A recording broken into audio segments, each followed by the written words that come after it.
Olá pessoal, e hoje eu vim conversar com vocês sobre um tema muito importante dentro da psiquiatria e dentro da dependência química, que é o tabagismo. O tabagismo é um hábito social.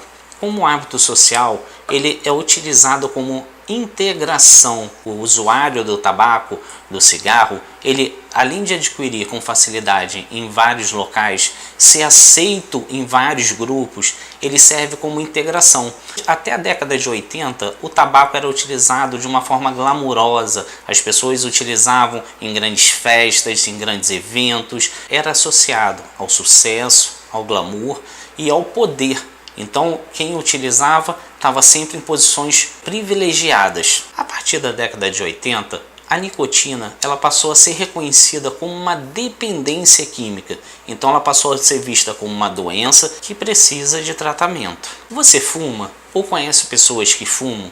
Então, se você conhece, se inscreva no nosso canal, que esse vídeo vai servir para difundir um pouquinho sobre o tema. O tabagismo tem diminuído ultimamente nos países desenvolvidos. Porém, no nosso país e em outros países em desenvolvimento, o tabagismo tem aumentado, principalmente entre os jovens. A idade média tem sido entre 13 e 14 anos e alguns estudos já têm demonstrado que adolescentes que fumam durante 6 semanas seguidas tem mais de 60% de chance de estarem fumando daqui a 30 anos. Ou seja, o grau de dependência é muito grande do tabagismo. É a segunda droga mais consumida entre os adolescentes, perdendo apenas para o álcool. Os adultos têm deixado de fumar cada vez mais. Em compensação, na atualidade, os adolescentes têm fumado mais precocemente e durante mais tempo. Entre as mulheres, o tabaco tem sido uma grande dificuldade. Por quê?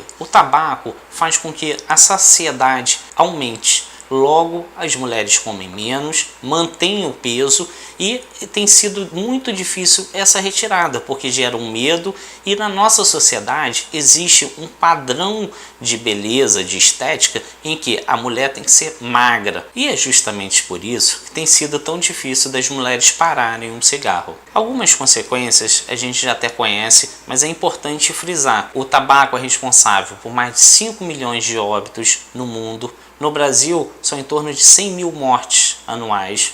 O tabaco é responsável por 85% dos casos de câncer de pulmão, 30% dos casos de infarto agudo do miocárdio estão relacionados ao uso do tabaco.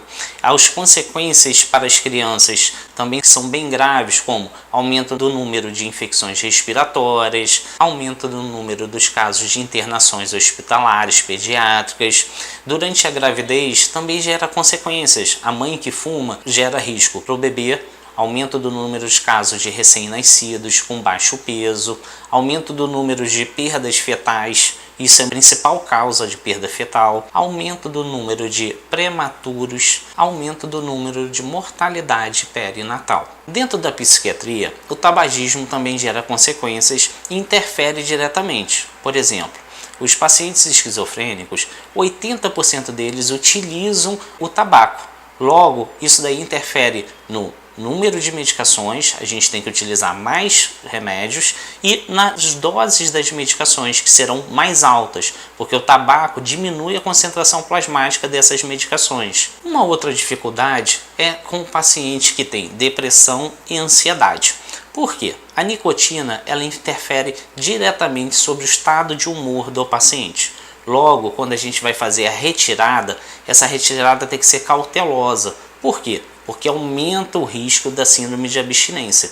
Então, isso vai dificultar muito com que o paciente retire o tabaco. Então, temos que fazer uma redução de danos para que ele não sofra as consequências dessa retirada e dessa propagação dos efeitos, tanto da depressão quanto da ansiedade. Muitas pessoas tentam parar o cigarro de uma forma mais aleatória, sozinha, utilizando às vezes uma goma de mascar, um adesivo e na própria força de vontade. O que às vezes acontece, mas não é a realidade da maior parte das pessoas que utilizam o tabaco. Muitas pessoas não sabem que um médico especialista nisso é o psiquiatra.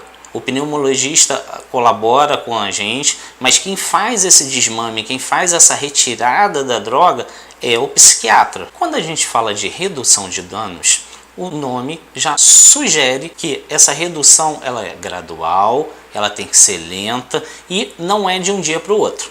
A dependência ela é algo que foi construída durante um período. Logo, não adianta eu falar para você que fuma há 30 anos, de um dia para o outro você para. São raros os casos.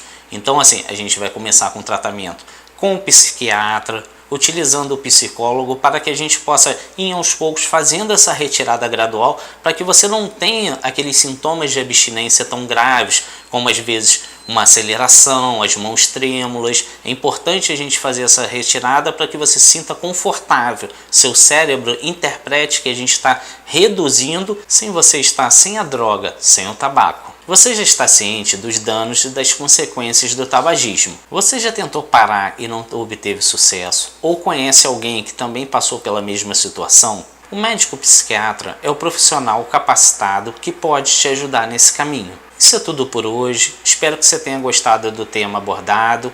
Temos vídeos novos todas as quintas-feiras. Se inscreva no nosso canal.